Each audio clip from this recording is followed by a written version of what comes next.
Alrighty, here is the new 250 Pro.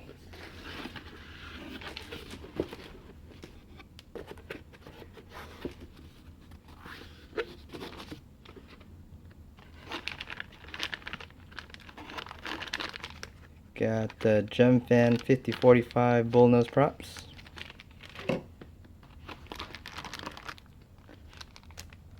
This looks like the battery padding so that the battery doesn't slip, as well as lock nuts for the motor,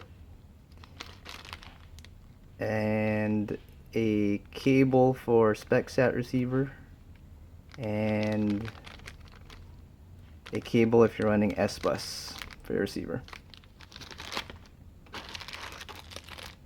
This looks like a GoPro recliner mount, and let's see, comes with a Fat Shark antenna. Now let's take out the bad boy.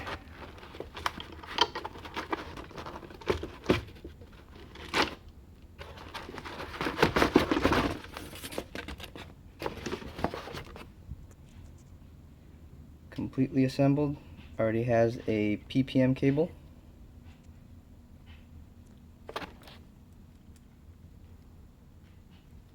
With what looks to be the 700 TVL CMOS camera.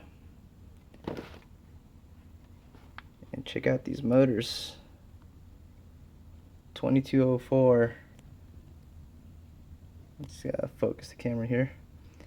2204, 2300 kV, and check out those windings. Single strand winding. That's got to be the cleanest windings I have ever seen on a motor. Alright, let me just bust out the scale here. Alright, so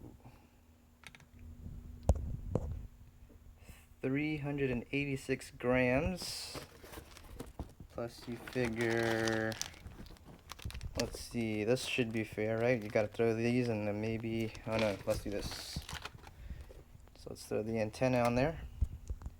We're now at 398 almost. So that's not bad at all. Well, let's do this. Let's add the GoPro recliner mount. That brings us to 405. And let's add the battery, an extra cable, and the prop nuts. I know there's a little bit of extra weight here from the bag, but just gives us an idea of our all up here. 416 with no camera and no battery. Not bad for 4mm arms, 2mm top plate, and plastic protection all around.